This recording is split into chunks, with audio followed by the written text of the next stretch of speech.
그런데 우리 건부대 그 지금 영상 시청하시는 분들에게만 제가 비밀을 하나 알려드리겠습니다. 카메라 끄고.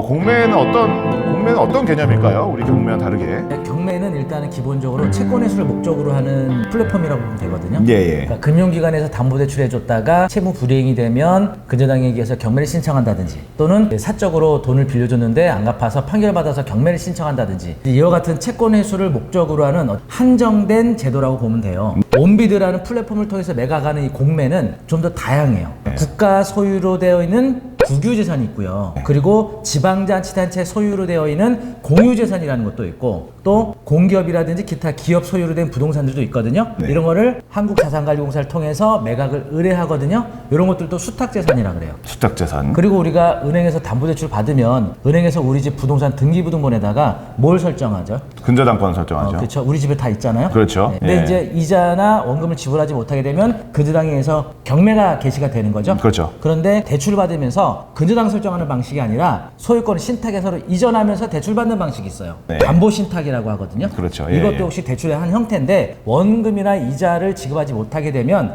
그때는 금융기관이 경매를 신청하는 것이 아니라 온비를 통해서 공매가 개시되는 거예요. 그렇죠. 이게 바로 신탁 재산이고요. 이와 같은 이제 다양한 원인으로 공매로 물건들이 나오는데 부동산만 있는 건 아니고 각종 유체동산이라든지 특허권, 회원권 등 권리들도 나오는 정말 우리 그 모든 우리가 일상생활에서 만날 수 있는 만물상이다. 그렇죠. 이렇게 보시면 될 것 같아요. 모든 재산권들이 거기에 올라올 수 있다는 맞아요. 거죠. 물론 경매도 마찬가지지만 공매가 조금 더 다양한 모습일 맞아요. 수 있다. 그런 말씀이시죠. 방금 말씀 들어보니까 골프공도 올라왔다고 하는데 그렇죠. 네. 골프공 6만 개가 150만에 올라왔다. 공동구매 한번 할까 생각도 해봤는데 구매 원하시는 분들은 아래 댓글 예. 올려주시면 공동구매 한번 추진해 보시죠. 그렇죠. 공동구매 추진하는데 그 온비드 공매하러 가가지고 그 현장에서 수령해서 가야 됩니다. 저희가 하나씩 나눠드리겠습니다. 10개 묶음, 10개 드리로 저희가 이렇게 망에다 포장해드리겠습니다. 이런 데 공도 나오지만 말도 나와요. 말. 굉장히 좀 이슈가 됐던 말이 있었는데 정유라 씨가 타던 그 말이 공매로 나왔어요. 또 이제 전 대통령 사저들이 있었잖아요. 그러니까 박근혜 전 대통령, 전두환 전 대통령의 사저도 추징금으로 인해서 공매로 매각이 됐었던 이슈가 됐던 물건도 있고 그 외에도 이제 우리 주변에 우체국, 파출소 이와 같은 목적으로 사용하던 건물이 공매로 나옵니다. 그래서 우리가 지나가다가 이게 우체국인가 하고 우편물 들고 들어갔더니 갑자기 식당이야. 그럴 수 있죠. 그리고 이제 파출소도 많이 나오거든요. 네네. 얼마 전에 부산에 파출소가 무려 10건이 공매로도 나왔었어요. 아마도 이제 한 6개월이나 한 1년 후에 그곳을 가보면 아마 그 파출소 몇 군데 중 한 군데는 뭐 카페로 또 누군가는 운영을 하고 있지 않을까 싶어요. 그러면 이제 외형은 파출소예요. 맞아요. 그래서 우리 친구들하고 약속할 때 우리 어디에 있는 파출소에서 만나자. 그럼 친구가 깜짝 놀라겠죠? 그렇죠.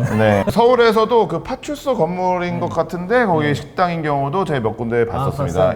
아마 그것도 공매로 해가지고 그런 식으로 처분하는 국유재산, 공유재산 처분하는 방식으로 아마 처분이 되지 않았을까 생각이 됩니다. 공매하고 또 경매하고 이 차이점들이 좀 몇 가지가 있거든요. 그런 점들이 이제 뭐가 있냐면 경매의 경우에는 우리가 어쨌든 법원을 직접 찾아가서 입찰 참여하고 그쪽에서 개찰을 직접 참가해서 하다 보면 시간이 반나절이 소요돼요. 오전 한 10시 정도 가면은 끝나는 시간이 한 1시 정도 되거든요. 그래서 이동 시간까지 고려하면은 거의 반나절을 시간을 소모해야 되는데 온비드라는 인터넷 플랫폼을 통하게 되면 모든 이제 입찰 절차가 다 전자로 하게 되는 거예요. 온라인으로만 딱. PC도 되고 스마트폰도 되고 입찰 그리고 심지어는 이제 입찰 보증을 법원 경매 같은 경우는 은행에 가서 현금이나 수표를 출금해서 납부해야 되고 만약에 폐찰하게 되면 또 돌려받고 은행에 또 입금해야 되는 이런 수동으로 해야 되는구나 이거를. 그렇죠. 그런데 온비드의 경우에는 가상 계좌가 부여되고요. 그 가상 계좌로 내가 이체하는 거예요. 낙찰이 안 되면 내가 등록해 놓은 환불 계좌로 또 그대로 이체받는 거고. 자동으로 이제 또 들어오는 그렇죠. 것이죠. 엄청 이런 편리한 시스템을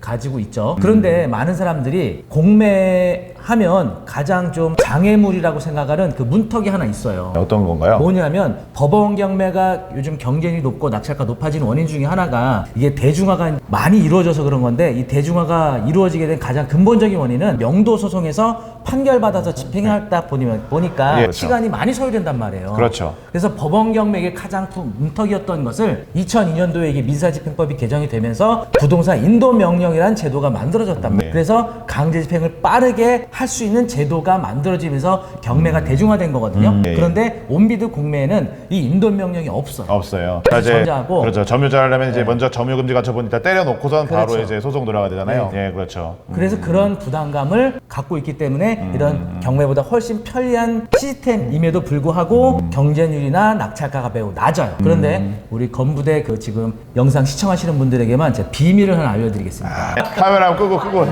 이제 그 온비드 공매 중에 물론 이제 명도라는 과정은 다 필요해요. 네. 그런데 명도가 쉽게 해결되거나 네. 아예 명도할 필요가 없는 물건들이 있어요. 네네. 특히 압류 재산의 경우에는 대항력 있는 임차인이 거주하고 있었고 배분육을 통해서 보증금을 전액 배분받는다면 명도가 어떨 것 같아요? 인도 보증금 다 가능하겠죠. 받아. 다 내가 찾아갔을 때 인도 해야죠. 네, 그렇게 어렵지 않게 해결이 되겠죠. 그렇죠. 그리고 낙찰받은 사람이 또 명도 확인서를 제공을 해줘야 되고 그걸 받고 배분을 받을 수 있기 때문에 이게 명도가 되게 쉽게 풀려요. 네. 소송까지 가는 일은 거의 없다고 봐야 돼요. 그렇죠. 그리고 국유 재산이나 공유 수탁 재산의 경우에는 사실 그 부동산이 다 비워져 있어요. 그렇죠. 이미 다 끝났죠. 이제 공과 사용이 공식이. 끝났으니까. 그 상태에서 매각이 되는 거기 때문에 아예 명도할 필요가 없는 물건들이 많다. 그렇죠. 예, 명도를 걱정할 필요도 없다는 거예요. 그리고 또 하나는 신탁재산, 아까 담보신탁에 의해서 네네. 매각되는 신탁재산의 경우에도 기존의 임차권을 그대로 승계받는 물건들이 있어요. 예, 예. 그런 물건들은 명도할 필요가 없는 거죠. 그렇죠. 그냥 그러니까 승계받으면 마치 되니까. 이게 갭 투자 같은 거예요. 예. 주거용 부동산 같은 경우에는 전세 보증 낀 물건을 내가 그냥 소유권만 취득하는 방식이 되는 거고 상업용 부동산은 보증금 얼마에 월세 얼마를 내고 있는 임차권을 그대로 내가 승계받고 소유권 취득하는 거라서 명도할 필요가 없는 거죠. 많은 분들이 이런 깊이 있는 공부를 안 하게 되면 그냥 그렇죠. 막연하게 공매는 명도가 어려워라고 생각해서 안 하고 있단 말이죠. 애초에 명도가 필요 없는 경우가 대부분인데 많아요. 대부분인데 야, 이거 사람